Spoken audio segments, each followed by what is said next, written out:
O servidor federal pode estar muito perto da aposentadoria por integralidade e nem percebe isso. E o pior, pode escolher a regra errada e perder um valor gigantesco no benefício. E existe um detalhe que está causando problemas até para atos que já estão em análise pelo TCU. A discussão entre a média aritmética e a integralidade para quem entrou antes de 2004. Hoje eu vou te mostrar quem realmente pode usar essa regra, quando ela pode exatamente ser vantajosa e o erro que pode comprometer toda a estratégia da sua aposentadoria. Então já se inscreve no Guia do Servidor e compartilha esse vídeo com outro servidor público federal, porque entender a regra certa pode representar anos de diferença no seu planejamento. Eu sou o Rafael Marvila e esse é o Guia do Servidor. Aqui eu explico de forma clara e prática aposentadoria, pensão, regras previdenciárias e estratégia para o servidor público federal do RPPS da União. Já ativa o sininho porque toda semana eu trago conteúdos que podem mudar completamente o seu planejamento previdenciário.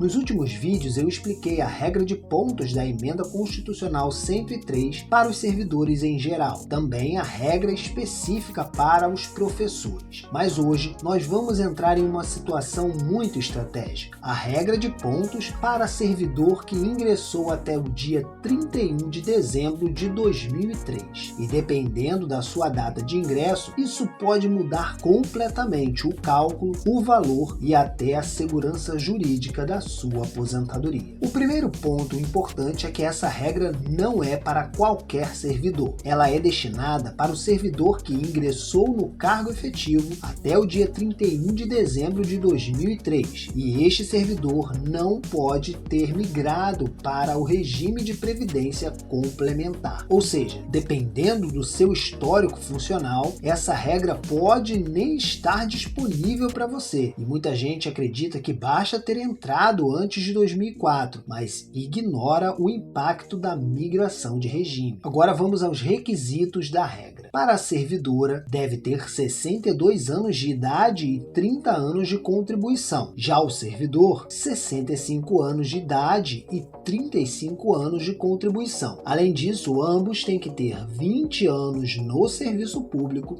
e 5 anos no cargo. E o coração da regra, a soma dos pontos. Mas eu vou falar dela daqui a pouco, porque ainda nós vamos falar do caso dos professores, ocupantes de cargo efetivo, onde os requisitos mudam. A professora, por exemplo, deve ter 57 anos de idade e 25 anos de contribuição em efetivo exercício de magistério. O professor deve ter 65 anos de idade e 30 anos de contribuição em efetivo exercício de magistério. E aqui existe um detalhe importante, não basta trabalhar na área de educação.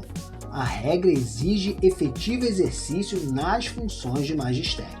Além disso, ambos têm que ter também 20 anos no serviço público e 5 anos no cargo, e a soma dos pontos. Agora sim, atenção, muita gente erra exatamente aqui. A soma dos pontos funciona assim, a idade mais o tempo de contribuição, como já vimos nos vídeos anteriores.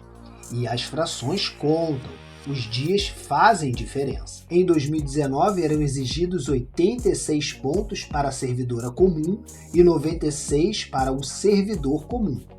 Para o professor, 91 pontos e para a professora, 81. Mas essa pontuação foi aumentando 1 ponto por ano, até chegar ao limite máximo de 100 pontos para uma servidora comum, 105 pontos para um servidor comum, 92 pontos para uma professora e 100 pontos para um professor. Muitos servidores olham apenas a idade ou o tempo de contribuição e ignoram os pontos e acabam criando uma expectativa errada. Vamos para um exemplo prático.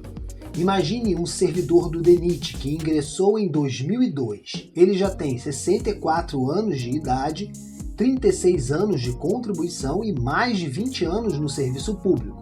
Ele soma 100 pontos hoje. Dependendo do ano em que estivermos, ele já cumpriu os requisitos dessa regra. Agora imagine um servidor da Anatel, que cumpriu a idade exigida, o tempo exigido, mas não alcançou a pontuação exigida pela regra. Ele até acredita que pode se aposentar, mas não adquiriu o direito. E é exatamente aqui que muitos servidores erram, trabalhando anos a mais ou fazendo o planejamento errado. Agora vem a parte estratégica dessa regra, os proventos. Eles podem ser calculados pela integralidade, ou seja, utilizando a remuneração do cargo efetivo no momento da aposentadoria. E isso muda completamente o impacto financeiro, principalmente para servidores do Ministério da Fazenda, do Banco Central, do INSS, das universidades federais, agências reguladoras e autarquias federais. Porque dependendo da carreira, a diferença entre média e integralidade pode ser gigantesca. Mas agora vem um dos pontos mais delicados dessa regra. A norma prevê que os servidores que entraram antes de 31/12/2003 podem optar pela média aritmética. Mas existe uma divergência importante. O CPEC admite essa possibilidade, mas o Tribunal de Contas da União tem entendido que quem ingressou antes de 31/12/2003 não pode optar pela média. E o tribunal tem considerado irregular esses atos e determinando a alteração da regra pelo servidor. Você percebe o tamanho desse risco? Muita gente acredita que a aposentadoria termina na concessão, mas em algumas situações o problema aparece depois. Por isso é que eu sempre digo: o primeiro passo obrigatório antes de qualquer aposentadoria é passar por um checklist previdenciário. E foi exatamente por isso que eu criei o Guia Prático, checklist completo da aposentadoria do servidor federal. Nele você consegue visualizar de forma organizada as regras, requisitos, riscos e identificar suas possibilidades, especialmente para servidores do RPPS da União. O link está aqui na descrição. E se você quiser entender sua situação de uma forma individual, na descrição também está o formulário da seção de orientação sobre aposentadoria. É uma análise orientativa online, voltada preferencialmente para servidores públicos federais do Executivo vinculados ao RPPS da União. Nessa seção eu faço simulações, cenários possíveis, interpretação das regras e análise estratégica do caso. Porque no serviço público, pequenos detalhes podem representar anos de diferença. No próximo vídeo eu vou mostrar como funciona a aposentadoria especial por exposição a agentes nocivos prejudiciais à saúde na regra de transição. E esse é um outro tema onde muita gente acredita ter direito, mas erra no enquadramento, principalmente servidores da saúde, de hospitais universitários, laboratórios, da Fiocruz, Anvisa e de outras áreas com exposição especial.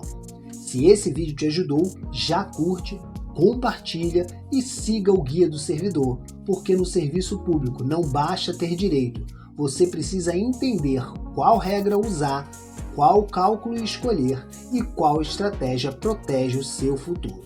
Até o próximo vídeo.